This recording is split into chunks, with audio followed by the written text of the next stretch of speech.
Nous commençons ce nouvel épisode d'ANN avec une excellente nouvelle. Le jeu biblique Heroes a atteint 1 million de téléchargements.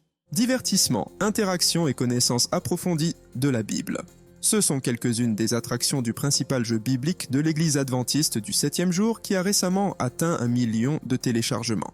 Héros, le jeu biblique de questions-réponses est actuellement joué dans plus de 200 pays et est disponible en 14 langues. Sam Neve, l'un des créateurs du jeu, directeur associé de la communication au siège mondial adventiste et concepteur de jeux pour héros, célèbre cette étape importante. Qui aurait imaginé qu'un jeu adventiste aurait 1 million de téléchargements? Bien sûr, c'est un jeu de l'Église adventiste distribué gratuitement dans le monde pour ceux qui sont à la recherche de jeux bibliques. C'est un cadeau de l'Église. Ces questions comportent un verset biblique qui indique là où se trouve la réponse. N'importe quel chrétien peut l'utiliser, même une personne juive de l'Ancien Testament qui veut connaître les questions et les réponses. Personne n'imaginait que ce que l'Église a créé puisse atteindre et bénir autant de personnes avec une connaissance biblique. Sam parle des objectifs et des projections pour ce jeu. Quel est le véritable objectif du jeu? C'est de connecter les gens à la parole de Dieu, qu'ils connaissent Jésus-Christ et que leur vie soit transformée. Nous célébrons 1 million de téléchargements, mais ce n'est que le début. Je peux déjà imaginer 10 millions et 1 million de téléspectateurs mensuels. Aujourd'hui, nous n'avons que 119 personnes qui joignent chaque mois. Imaginez-vous savoir 1 million? Jeff Nascimento, directeur artistique et chef de projet de Hero, se souvient du défi et se rappelle qu'il semblait impossible d'atteindre 1 million de téléchargements. Par la grâce de Dieu et grâce au travail de toute l'équipe, nous avons réussi à atteindre cet objectif et nous ne nous arrêterons pas là. Nous voulons également toucher d'autres personnes et pour cela, nous allons développer l'application dans de nouvelles langues, apporter de nouveaux modes de jeu, de nouvelles animations interactives des héros et d'autres fonctionnalités que vous devez suivre pour ne pas les rater. Hero remporte le score de 5 étoiles sur Google Play à l'échelle mondiale et a impacté des millions de vies à travers le monde.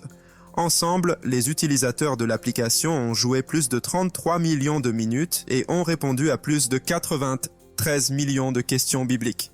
Le rêve est d'aller beaucoup plus loin, comme le souligne Williams Costa Jr., directeur mondial de la communication pour l'Église adventiste du 7e jour.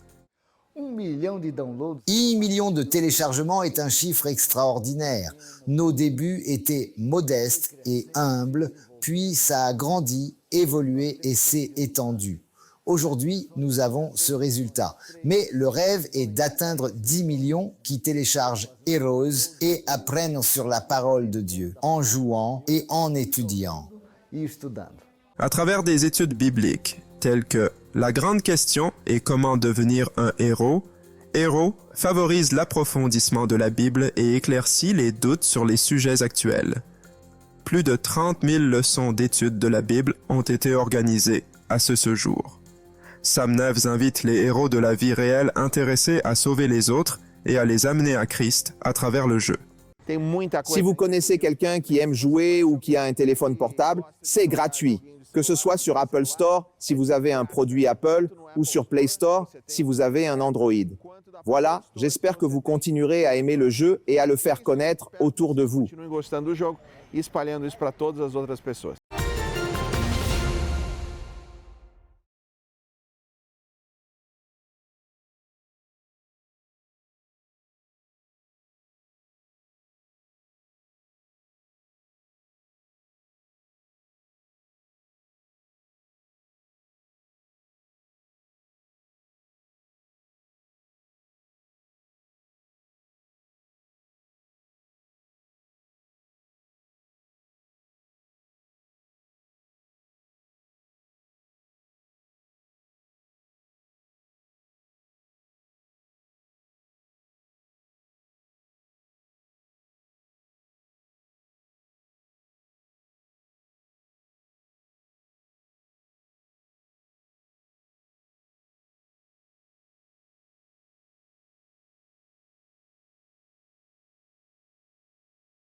L'évangélisation sur les trottoirs est un programme adventiste du 7e jour en partenariat avec le Centre d'avant-poste international, OCI, une organisation de soutien dirigée par des laïcs adventistes qui coordonnent environ 280 ministères dans le monde entier.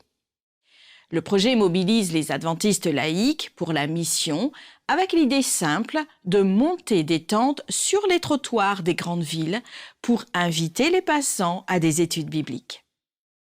À Kinshasa, en République démocratique du Congo, les membres laïcs ont reçu une formation sur la manière de s'impliquer dans l'évangélisation de rue. Ils utilisent une invitation publique pour proposer l'étude de la Bible.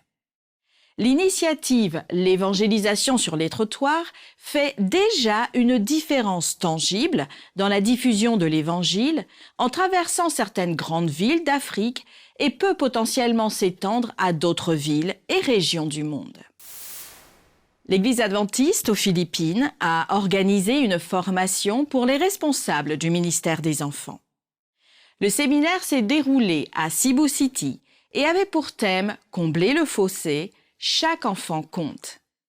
Cet événement de 3 jours visait à promouvoir un environnement propice au développement et à former les responsables pour assurer un meilleur avenir aux enfants grâce à des soins, la guérison, l'inspiration, l'amour et la discipline. Plus de 150 délégués des différentes régions des Philippines ont exprimé leur gratitude pour les connaissances acquises et la formation obtenue. Le programme s'est conclu par une cérémonie durant laquelle des bougies ont été allumées, symbolisant l'engagement à former chaque membre d'Église et à rendre la prochaine génération autonome en tant que fidèles disciples de Jésus en éclairant leur chemin. L'Université Pacific Union a été reconnue dans la liste des meilleures universités dans le rapport 2023-2024 du US News and World Report. Elle se classe parmi les meilleures institutions de la région de l'Ouest aux États-Unis. Elle a notamment amélioré sa position, se plaçant en 2e place en tant que meilleure école qualité-prix de la région, alors qu'elle était à la 6e place l'année dernière. Elle prône en 1re place en Californie. Être la meilleure école qualité-prix signifie un équilibre entre d'excellents programmes académiques et leur aspect abordable grâce à des frais de scolarité bas et un soutien financier. Lindsay Ayasaka, vice-présidente de l'administration académique et doyenne académique de l'institution adventiste, a déclaré que cette réalisation reflète l'engagement de l'Université Pacific Union à fournir une éducation centrée sur le Christ et à préparer les étudiants au service. Les classements 2023-2024 des meilleures universités prennent en considération des facteurs tels que les taux de rétention, les diplômes, la taille des classes, la qualité du corps professoral, les dépenses par étudiant, les évaluations des pairs et la dette des diplômés. Rendons-nous en Floride, aux États-Unis, où le journaliste Tom Johnson nous partage les dernières nouvelles d'Advent Health. Cérémonie d'inauguration du tout nouveau centre de bien-être Heart of West Lakes, Advent Health, sur ce projet dans les communautés de West Lakes. Le centre de pointe est conçu pour lutter contre les disparités de santé enracinées dans les quartiers historiquement noirs près du Camping World Stadium. Les soins sont disponibles quel que soit le régime d'assurance. Il propose également des ressources financières et commerciales, des cours de santé et de bien-être et des options alimentaires saines. Il est prévu d'ouvrir au public au printemps. Il est important pour Advent Health de s'associer à des organisations comme Lift Orlando, car elles impactent le bien-être et la santé de notre communauté. Nous voulons étendre au-delà de nos murs ce que nous faisons en interne. Les responsables des ministères de la Santé et des institutions de soins de santé adventistes du 7e jour de toute la région interaméricaine ont promis lors du symposium Ensemble en mission de travailler pour soutenir et renforcer le message de santé sur tout le territoire. Le symposium sur la santé s'est tenu à Miami, en Floride aux États-Unis, où plus de 70 personnes se sont réunies et des centaines d'autres ont participé en ligne. Cet événement a souligné le besoin urgent d'atteindre les personnes avec des soins spirituels, holistiques et préventifs continus en tant qu'élément vital de la vie des institutions de santé, de l'Église et de la communauté. Frank Genos, directeur des ministères de la Santé de l'Église adventiste du 7e jour dans la région interaméricaine, a déclaré « Nous aspirons à l'intégration entre notre foi adventiste, notre philosophie et la manière dont nous dispensons nos services de santé. » Ein in Death est un programme qui offre une exploration approfondie et analytique des sujets d'actualité d'aujourd'hui grâce à des discussions avec des professionnels au sein de l'Église adventiste. Cette semaine, Stephen Apolla, directeur associé des publications au siège mondial adventiste, s'étend sur le rôle des livres dans la diffusion de l'Évangile. Alors, les coûts du ministère. Il faut pouvoir soutenir le ministère. Et une grande partie du ministère des publications est autosuffisante. La méthode de Paul, fabricant de tentes, était « Je prends soin de moi-même pendant que je sers ». C'est ce que nous encourageons, surtout pour les évangélistes littéraires, c'est qu'ils soient des ouvriers de l'Église autosuffisants. Ils vendent des livres, s'autosuffisent tout en étant des missionnaires. Cela a du sens de faire cela. Vous avez besoin d'argent et de l'entreprise pour faire avancer le ministère. De nombreux endroits dans le monde sont maintenant adventistes grâce aux évangélistes littéraires, que certains appellent colporteurs. Ils ont pris l'initiative de voyager dans différents pays, dans des contrées lointaines. Cela se passe à la fin des années 1800, au début des années 1900. En particulier, il n'y a pas de présence adventiste dans ce pays, sur cette île, sur ce continent. Ils achètent des livres aux États-Unis ou en Europe, puis ils voyagent et les vendent pour survivre, et ils apportent ainsi la vérité telle qu'ils la voient, la vérité présente dans ces contrées lointaines.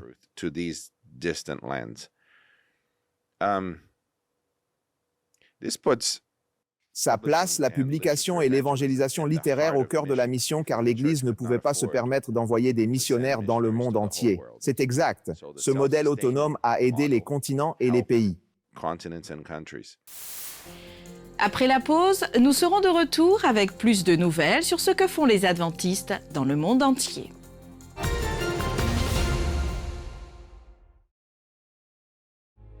Be cheerful no matter what.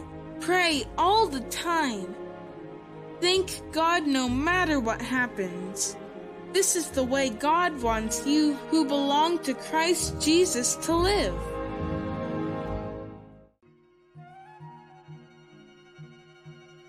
Qu'est-ce que les oies nous apprennent sur Dieu? Tout ce qui se trouve dans la nature peut révéler notre Créateur. Voici 4 façons dont les oies nous présentent la nature de Dieu. Les oies restent avec leurs petits pour subvenir à leurs besoins jusqu'à ce qu'ils puissent le faire eux-mêmes, tout comme Dieu subvient à nos besoins. Les oies protègent leurs petits du danger, tout comme Dieu promet d'ordonner à ses anges de vous protéger. Les oies s'unissent pour la vie, à moins que l'une d'entre elles meure, tout comme Dieu ne nous quittera ni ne nous abandonnera jamais. Si les oies sont en danger, elles se réfugient dans l'eau, tout comme les chrétiens vont dans les eaux du baptême pour échapper à la mort certaine du péché et sortir dans une vie nouvelle en Christ qui offre gratuitement l'eau de la vie. Lors de vos prochaines sorties dans la nature, cherchez dans la création de Dieu ce qui montre qu'il se soucie de chacun de nous.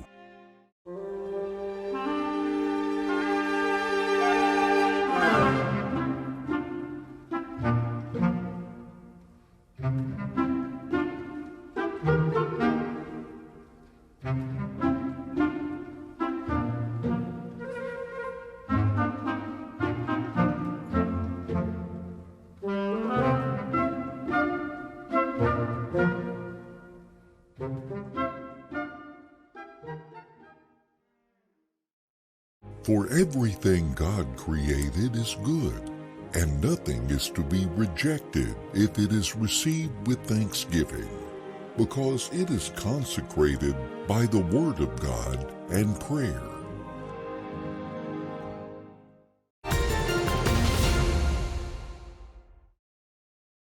Le projet Mission Caleb continue d'amplifier son impact en utilisant les vacances scolaires pour faire le bien, en apportant une aide humanitaire et l'espoir du salut en Christ aux communautés. Aujourd'hui, le programme des jeunes adventistes influence Bahia das Pipas sur la côte sud angolaise.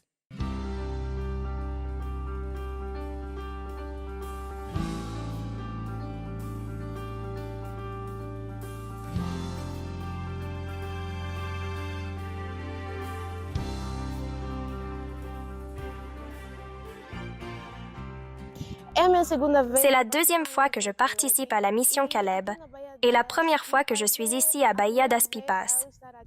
Visiter les gens, donner des études est très gratifiant. Parfois, vous pleurez. Vous êtes ému parce que vous faites partie de la vie de cette personne. Dieu merci, c'est une mission très enrichissante, grâce à Dieu.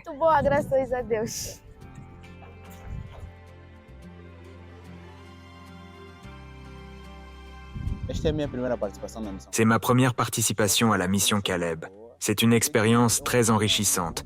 J'avais une idée différente de la mission Caleb avant d'être ici et de voir comment ça se passe. Avant, je pensais que la mission Caleb était fatigante et ennuyeuse. Mais maintenant que je suis ici sur le terrain, je réalise que c'est agréable et plaisant. C'est encore mieux lorsque nous savons que notre objectif ici est de travailler pour Dieu.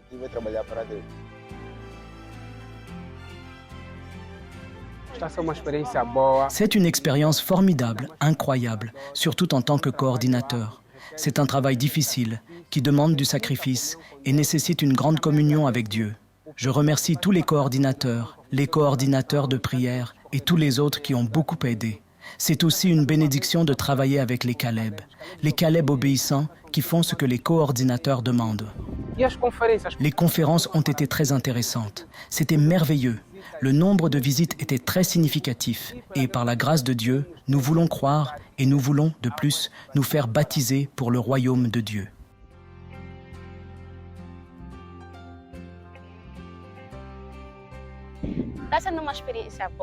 C'est une bonne expérience. Quand nous sommes arrivés, c'était difficile car nous n'étions pas habitués à une zone sans réseau. Grâce à Dieu, nous nous sommes habitués. Nous sommes habitués à naviguer, à aller sur Internet, WhatsApp, Facebook, ici. Il n'y a rien de tout ça. Cette expérience est très bonne pour nous car elle nous permet de rester en communion avec le Christ. J'apprends sur la communauté, l'amour du prochain et tout le reste.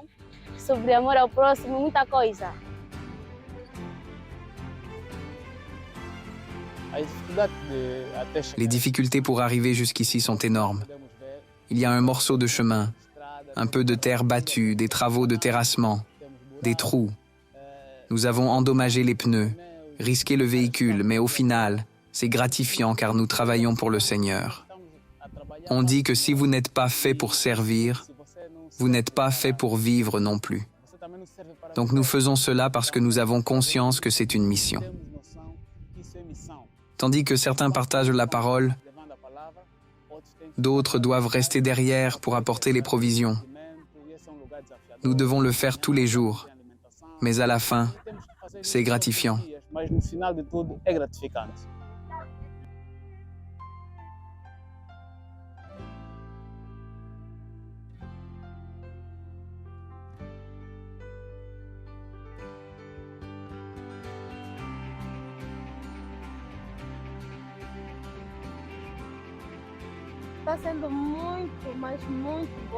C'est vraiment, vraiment bien.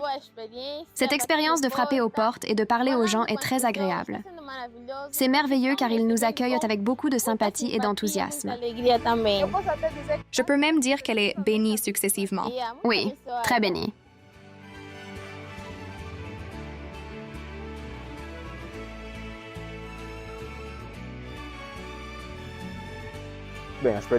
L'expérience de la mission Caleb semble très spéciale.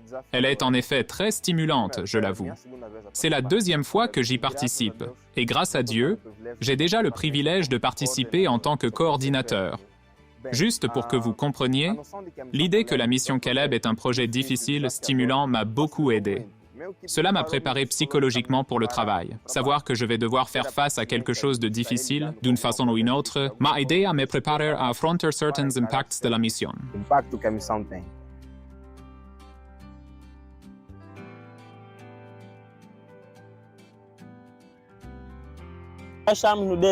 Nous sommes au 15e jour. La mission Caleb se termine. Nous avons eu 2 points de mission dans ce district, qui sont la Bahia das Pipas et l'autre, là où je me trouve, le 5 avril. Grâce à Dieu, nous voyons des résultats et nous en aurons encore jusqu'à samedi. À Bahia, nous avons déjà 5 candidats au baptême. Ici, il y a déjà plus de 10 hommes qui se sont décidés, tant pour le baptême que pour l'observation du sabbat. Gloire à Dieu. Grâce à lui, nous laissons un groupe ici le 5 avril. Que Dieu soit loué pour cela. Même les Caleb sont en train de terminer leur travail et dimanche ils prendront leurs valises et rentreront chez eux. C'est la mission qui avance. C'est notre marque qui reste. C'est le nom de Jésus qui est glorifié. C'est la marque de la mission. C'est la marque de Jésus qui est laissée à Bahia le 5 avril.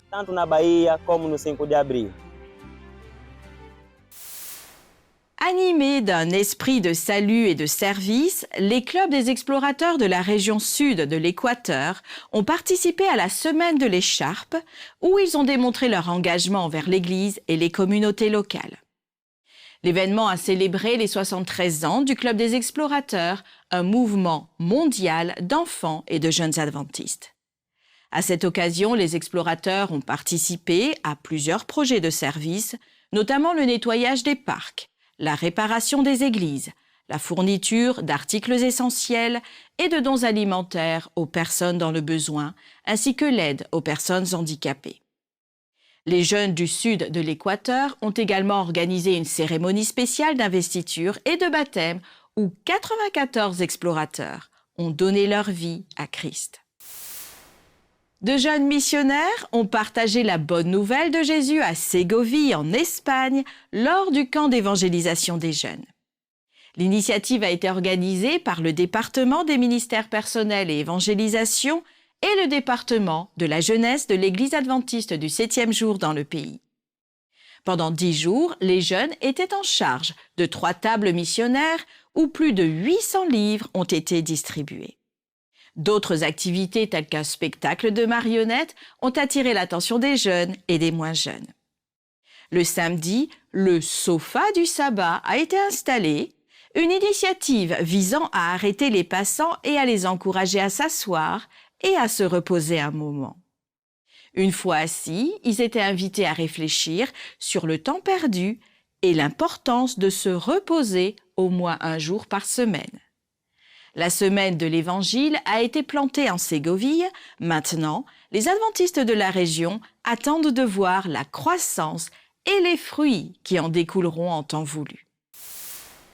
L'Église adventiste du 7e jour au Ghana, un pays d'Afrique de l'Ouest, a connu des débuts modestes dans un petit village de pêcheurs. Aujourd'hui, la dénomination a grandi et est très respectée dans tout le pays. Grâce au soutien des missionnaires de la Mission mondiale, de nombreuses personnes non atteintes dans les grandes villes du Ghana connaîtront la bonne nouvelle de l'Évangile de Christ.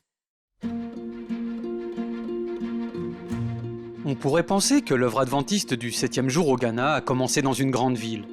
Au contraire, un petit village de pêcheurs sur la côte sud a été le lieu d'un début improbable. Je vous souhaite la bienvenue à Apom, qui est considéré comme le berceau de l'adventisme au Ghana. Selon l'histoire, un certain Dolphin a ramassé un tract sur la côte en 1888. Dolphin était le nom d'un commerçant local qui vivait à Apam. À l'époque, aucun adventiste ne vivait dans la région. Un jour, alors qu'il était en train de pêcher, il vit flotter une brochure. Et cet homme, pour satisfaire sa curiosité, a pris cette petite brochure. Et en la lisant, il a découvert la vérité biblique sur le sabbat. En 1891, 33 croyants avaient accepté de respecter le sabbat à Appam. L'Église a continué à grandir et s'est rapidement développée dans tout le Ghana. Aujourd'hui, une statue représentant la main de Dolphin tenant la célèbre brochure commémore l'origine de l'Église adventiste au Ghana. Ce qui est important, le début de l'Évangile nous a permis de commencer par un tract sur la côte d'Appam. Et maintenant, nous avons des églises dans tout le Ghana. Au cours des 150 années qui ont suivi la découverte de Dolphin, l'église adventiste s'est développée et est devenue très respectée dans tout le pays. Aujourd'hui, le Ghana compte le plus grand nombre de membres adventistes de la division de l'Afrique occidentale et centrale. Certaines des meilleures écoles et centres médicaux sont des institutions adventistes. Même les plus hauts postes d'aumôniers dans l'armée et la police sont occupés par des pasteurs adventistes. Mais il y a encore des régions difficiles à atteindre.